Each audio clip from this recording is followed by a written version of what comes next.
आज फिर से वो दिखी थी, शायद 10 साल बाद। नहीं, उससे थोड़ा ज़्यादा।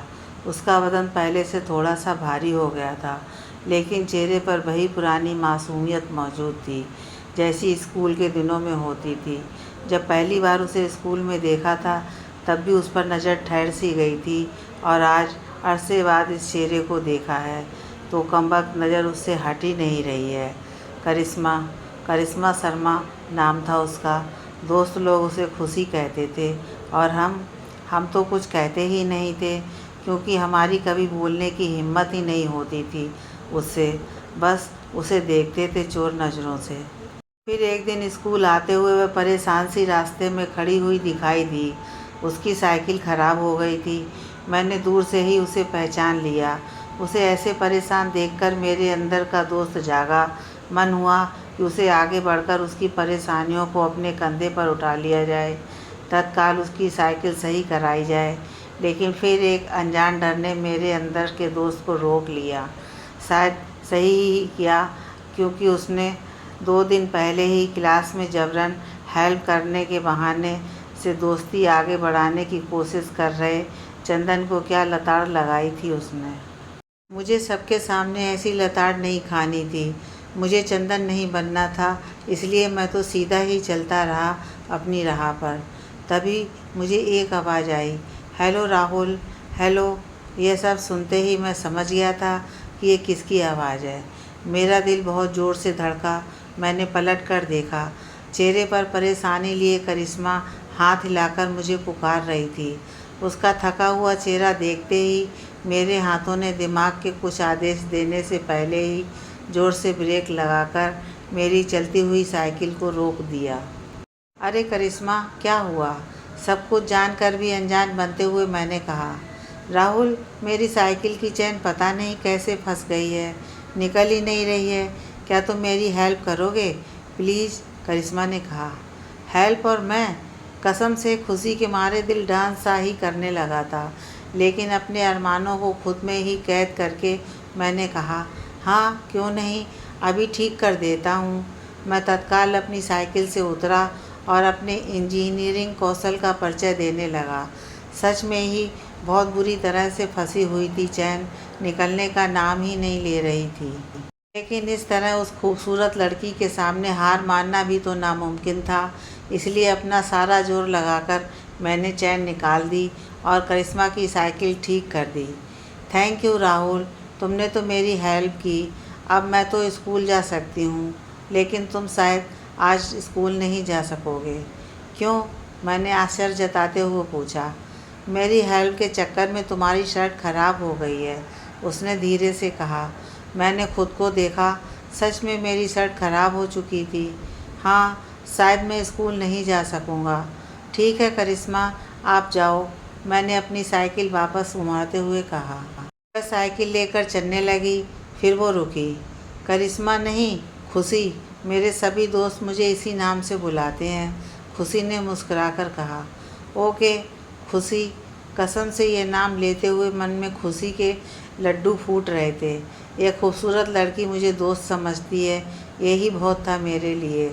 अगले दिन मैंने स्कूल के रास्ते में उसका इंतज़ार करता रहा, लेकिन वह नहीं आई। हार कर मैं अकेला ही स्कूल पहुंचा। वहाँ खुशी पहले ही आ चुकी थी।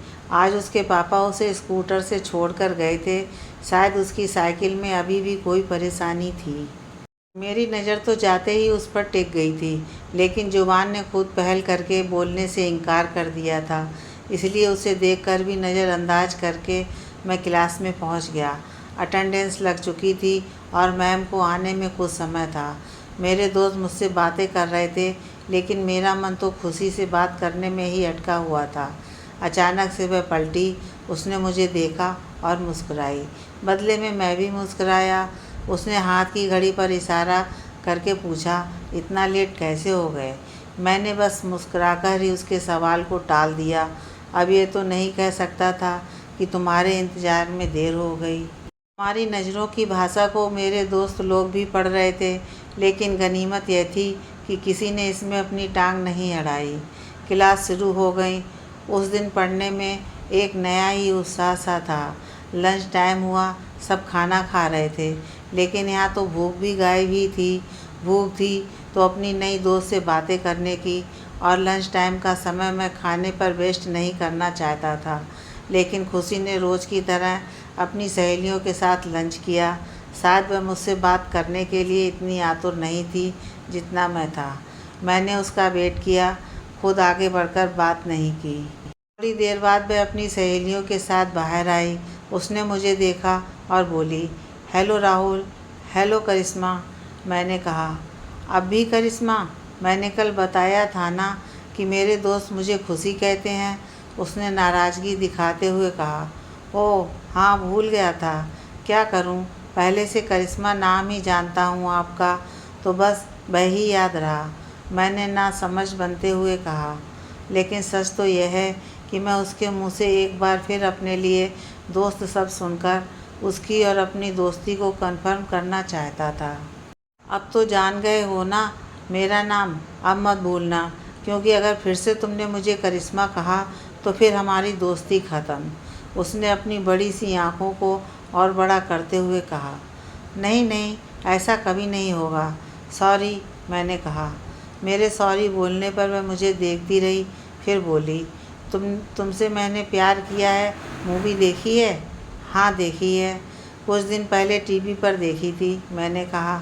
तो तुम्हें याद होगा कि उसमें भाग्यश्री एक डायलॉग कहती है, दोस्ती में no sorry no thank you, उसने कहा। हाँ कहती है ये डायलॉग, मैंने जवाब दिया। मैं हमेशा इस डायलॉग को फॉलो करती हूँ, और अगर तुम मेरे से दोस्ती रखना चाहते हो तो तुम भी इसे फॉलो करो। आज से no thank you no sorry, समझे? उसने हंसते हुए कहा। समझ गया मैडम, और कोई रूल हो आपकी दोस्ती का तो बता दो, ताकि मैं फिर से कोई रूल नहीं तोड़ सकूं, मैंने हंसते हुए कहा। नहीं, आज के लिए इतना ही काफ़ी है, उसने कहा, और हम दोनों हंसने लगे। हमारी दोस्ती उस दिन से शुरू हुई। सच बात तो यह थी कि उससे दोस्ती मेरा सपना था। सभी लड़के उससे दोस्ती करना चाहते थे, लेकिन वह किसी को भी भाव नहीं देती थी, कभी किसी को नॉर्मल हाय हेलो से आगे नहीं बढ़ने देती थी। पहले हम दोस्त बने, धीरे धीरे से बहुत अच्छे दोस्त, और फाइनली हम एक दूसरे के सबसे अच्छे दोस्त बन गए। वह मेरे बारे में हर बात जानती थी और मैं उसके बारे में। उसे कोई परेशानी ना हो, मैं हमेशा इस बात का ख्याल रखता था। उसके बिना मुझे स्कूल में मुझे काटने को दौड़ता था, बहुत खालीपन लगता था। शायद वह भी मेरे बिना ऐसा ही महसूस करती थी, क्योंकि जिस दिन स्कूल ना आऊँ या उसे ना मिलूँ, उससे अगले दिन वो कम से कम 10 बार मुझसे पूछती थी कि कहाँ थे, कल क्यों नहीं आए? नहीं आना था तो पहले भी तो बता सकते थे। हमारी दोस्ती इतनी क्लोज थी कि मेरे सभी दोस्तों को लगता था कि हमारा अफेयर चल रहा है, लेकिन ऐसा नहीं था। मैं उसे मन ही मन चाहता था, लेकिन उसके लिए शायद मैं एक दोस्त ही था, और मैं उसकी दोस्ती कभी खोना नहीं चाहता था। जो चल रहा था उसे ऐसे ही चलने देना चाहता था। एक दिन खुशी स्कूल नहीं आई थी। उसकी सहेली पिंकी ने बताया कि उसे हल्का सा फीवर है। खुशी के बिना स्कूल टाइम काटना भी मुश्किल हो रहा था। उस दिन हमारी मैथ की मैम भी नहीं आई थी। पीरियड खाली था। सभी दोस्त खाली पीरियड में बैठे हुए बात कर रहे थे।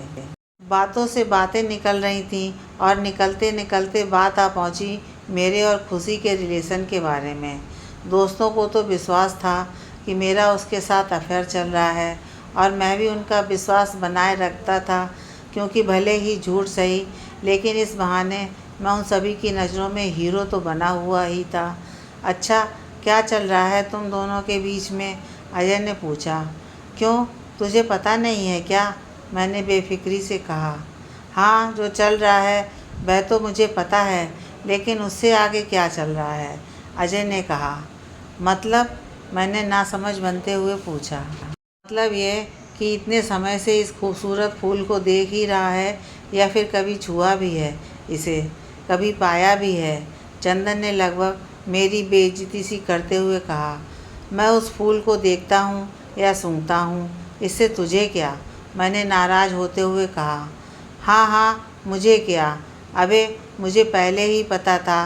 ये बस ऐसे ही उसके पीछे लगा रहता है। इसने कभी कुछ करना तो दूर, इसे छूने भी नहीं दिया होगा। चंदन ने हंसते हुए कहा। नहीं, ऐसा नहीं है, मैंने कहा। अच्छा, ऐसा नहीं है तो कैसा है, बता हम सबको, अजय ने चंदन के सुर में सुर मिलाते हुए कहा। उसकी बातें ना जाने क्यों मुझे अंदर तक चुभ गईं, इसलिए मैं जोश में बोला। मैंने इस फूल को छुआ भी है और इसकी महक भी ली है, और जिसे देखकर तुम सिर्फ लार टपकाते हो। अब कैसे, कब चला ये मैं नहीं बताऊंगा। मैंने पूरे कॉन्फिडेंस के साथ झूठ बोलते हुए चंदन की हंसी और उसका मुंह बंद कर दिए। मेरे ये सब कहने पर सारे दोस्तों में एकदम सन्नाटा सा छा गया। क्लास की सबसे सुंदर लड़की को मैंने पा लिया था। उन सभी को मेरी किस्मत से जलन हो रही थी। उनकी जलन उनके मुरझाए हुए चेहरों से ही महसूस की जा रही थी। पीरियड ख़त्म हो गया और इसी के साथ हमारी बातें भी ख़त्म हो गई थीं। इस तरह एक झूठ के सहारे अपने दोस्तों की नज़रों में हीरो बनकर मैं बहुत खुश था। अगले दिन खुशी स्कूल आई। उसका बुखार सही हो चुका था। हमेशा की तरह उसने आते ही मेरे से हाय हेलो की। मैंने उसकी तबीयत के बारे में पूछा। फिर रोज़ की तरह हम अपनी पढ़ाई में मशगूल हो गए। लंच टाइम हुआ। मैंने अपने दोस्तों के साथ खाना खाया और बाहर लॉन में बैठ गया। हम बातें ही कर रहे थे कि तभी खुशी आई। हेलो खुशी, मैंने नॉर्मली कहा। उसने मुझसे कुछ नहीं कहा, बस मेरी तरफ देखती रही। उसकी आंखें कुछ लाल सी थीं, शायद वो उसकी नाराज़गी की निशानी थी। मैं उसके इस रूप को देखकर अंदर से थोड़ा डर गया था। मैंने कहा, क्या हुआ? तुम बताओ क्या हुआ, उसने गुस्से से कहा। मैं बताऊं क्या हुआ मतलब? मैंने आश्चर्य जताते हुए कहा। मतलब ये कि तुम बताओ कि क्या हुआ। कल अपने दोस्तों को बहुत कुछ बता रहे थे तुम। अब बताओ क्या हुआ, उसने गुस्से से दांत पीसते हुए कहा। ओह माय गॉड, ये कल की बात कर रही है। लगता है किसी ने कल की बातें बोल दी इसे। दोस्तों के बीच बोला गया एक झूठ यहाँ तक पहुँच गया। उसके सवाल का कोई जवाब नहीं था मुझ पर, इसलिए बिना कुछ कहे ही मैंने अपनी नज़रें नीची कर लीं। मेरे सारे दोस्त जिनके सामने मैं हीरो बनता था, वो सभी प्रश्नवाचक नज़रों से मुझे देख रहे थे। बोलो अब, बोलो क्या हुआ, खुशी ने फिर से कहा। सॉरी यार, लगता है तुम्हें कुछ गलत फहमी हुई है, मैंने खुशी को नॉर्मल करने की कोशिश करते हुए कहा। हाँ, गलत फहमी तो हुई है मुझे। जो तुम्हें मैंने दोस्त समझा, अपना सबसे अच्छा दोस्त समझा, लेकिन तुम भी औरों की तरह ही निकले। इस तरह मेरे बारे में झूठा मजाक बना रहे हो, अपने दोस्तों के सामने कहते हुए खुशी की आंखों में आंसू आने लगे। शायद सभी ने पहली बार ही उसकी आंखों से आंसू गिरते हुए देखे थे। सब शांत थे। मैंने फिर हिम्मत करके कहा, सॉरी खुशी, मुझसे गलती हो गई, प्लीज़ रो मत यार। खुशी ने रोते हुए कहा, अपनी सॉरी अपने पास रख, शट अप, मुझे तुम जैसे घटिया लड़के से कोई मतलब नहीं रखना है। आज के बाद कभी मुझसे बोलना भी मत, उसने गुस्से से मुझसे कहा और रोते हुए क्लास में चली गई।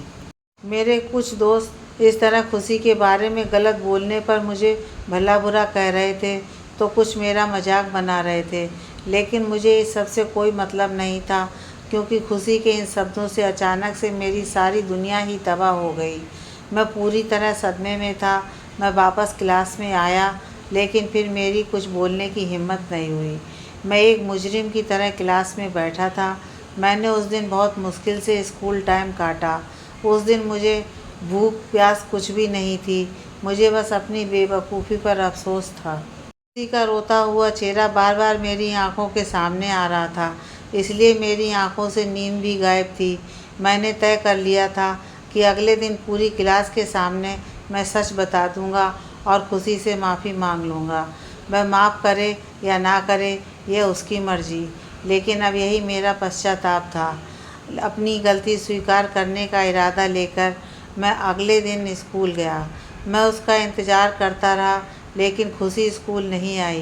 पिंकी ने बताया कि अब वह स्कूल नहीं आएगी, वह घर पर ही एग्ज़ाम की तैयारी करेगी और सीधा एग्ज़ाम देने ही आएगी। खुशी के इस तरह स्कूल ना आने से मुझे अपनी गलती अब एक गुनाह लगने लगी थी। कुछ दिन बाद स्कूल की छुट्टी पड़ गई थी और फिर फाइनल एग्ज़ाम शुरू हो गए। मैं और खुशी एक ही कमरे में बैठते थे, लेकिन उसने कभी भी मुझे पलट कर नहीं देखा। धीरे धीरे सारे एग्ज़ाम होते जा रहे थे। उस दिन आखिरी एग्ज़ाम था। एग्ज़ाम के बाद वह जाने लगी तो मैंने उसे रोका। वह रुक गई, लेकिन उसके चेहरे पर उस दिन वाला गुस्सा और आंखों में दुख था। मेरी तो उससे नज़रें मिलाने की हिम्मत ही नहीं हो रही थी। मैंने नज़रें नीचे किए ही उससे कहा, सॉरी खुशी, मुझसे गलती हो गई। तुम मुझे अपना बेस्ट फ्रेंड कहती थी, क्या मेरी एक गलती भी माफ़ नहीं कर सकती? खुशी मुझे देखती रही, फिर वह बोली, हाँ, मैं तुम्हें अपना बेस्ट फ्रेंड कहती थी और मानती भी थी, लेकिन शायद ये मेरी सबसे बड़ी गलती थी। मैं फिर से कभी ऐसी गलती नहीं दोहराऊंगी। वैसे भी एग्ज़ाम हो गए हैं और मैं डॉक्टर बनना चाहती हूँ, इसलिए दिल्ली जा रही हूँ। कोचिंग में एडमिशन ले लिया है मैंने। खुशी थोड़ा आगे बढ़ गई, फिर रुकी और बोली, तुम्हें देखकर बहुत दुख होता है। हो सके तो आज के बाद फिर कभी मत मिलना मुझे। और मेरी माफ़ी को वहीं झटक कर वह अपनी राह चली गई। उस दिन के बाद वह फिर कभी नहीं मिली। सालों बाद मैंने आज उसे देखा है, हमारे कॉमन फ्रेंड की शादी में। मैंने उसे देख तो लिया, लेकिन सालों पहले कहे हुए उसके शब्द अब भी मेरे ज़हन में ताज़ा थे। फिर कभी मत मिलना, इसलिए मैं उसे देख कर भी अनदेखा कर रहा था। पार्टी आगे बढ़ रही थी। मैं पार्टी में वैसे भी बोर ही होता हूँ, लेकिन आज खुशी को देखकर एक अनजाने से डर ने मुझे घेर लिया था।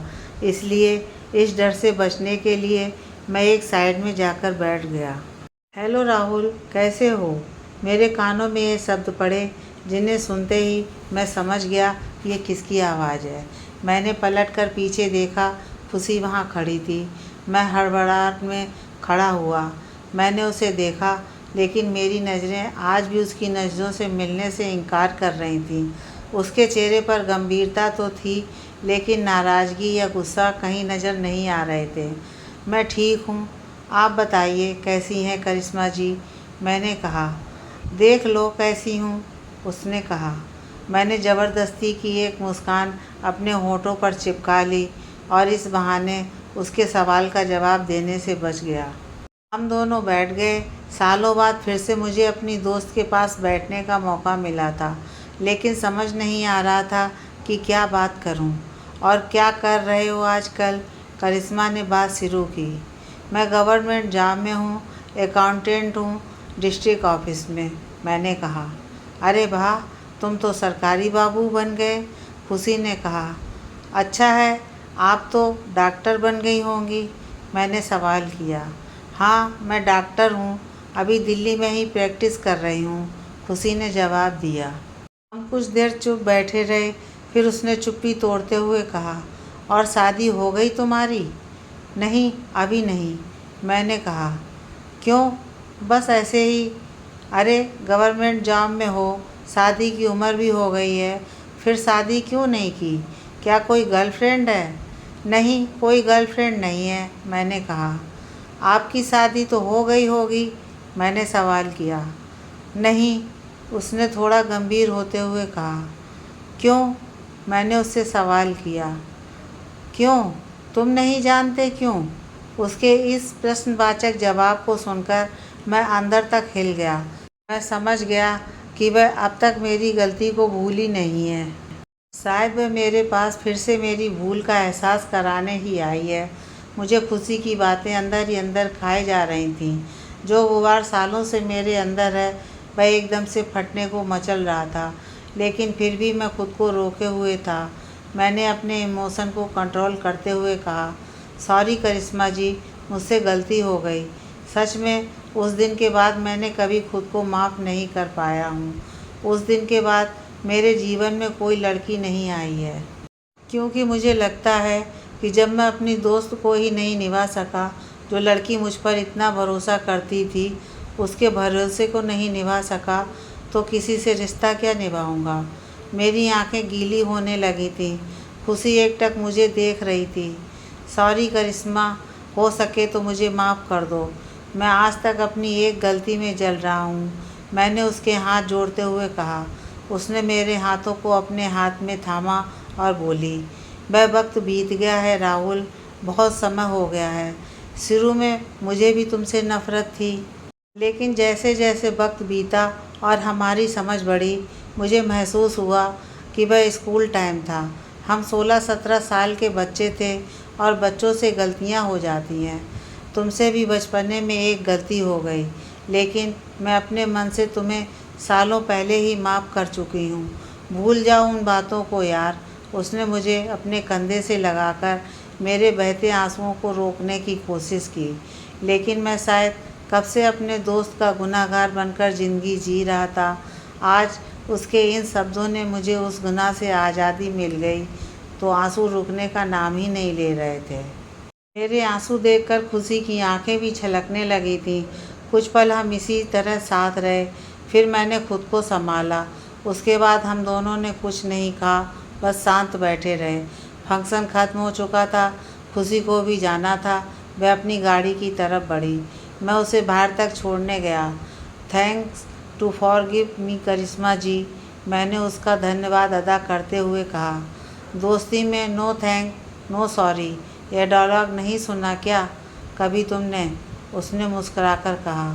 हाँ सुना तो है, बहुत पहले सुना था, मैंने सहमति जताते हुए कहा। अगर सुना है तो उसे फॉलो भी करो। ओके बाय, उसने मेरे नज़दीक आकर कहा और एक पर्चा मेरी जेब में रख दिया और अपनी कार में बैठकर चली गई। उसके जाते ही मेरा हाथ खुद ब खुद उस पर्चे पर पहुंच गया। मैंने तेज़ी से पर्चा निकाला और उसे पढ़ने लगा। उसमें लिखा, तुम शायद भूल गए मैं सबके लिए करिश्मा हूँ, लेकिन मेरे दोस्त मुझे खुशी कहते हैं और तुम्हारे मुंह से मुझे खुशी सुनना ही अच्छा लगता है, क्योंकि तुम सिर्फ मेरे बेस्ट फ्रेंड ही नहीं बल्कि। तुम्हें याद है वह फरवरी का महीना था, मैं उस दिन अपने साथ रेड रोज चॉकलेट और एक खूबसूरत ग्रीटिंग लाई थी। उस दिन प्रपोज डे था, मैं तुम्हें प्रपोज करने वाली थी, लेकिन यह हो ना सका और हम साथ होने की जगह और दूर हो गए, बहुत दूर हो गए। राहुल, तुम मेरे लिए हमेशा दोस्त से बढ़कर थे, माय फर्स्ट लव, जिसका मुझे आज भी इंतज़ार है।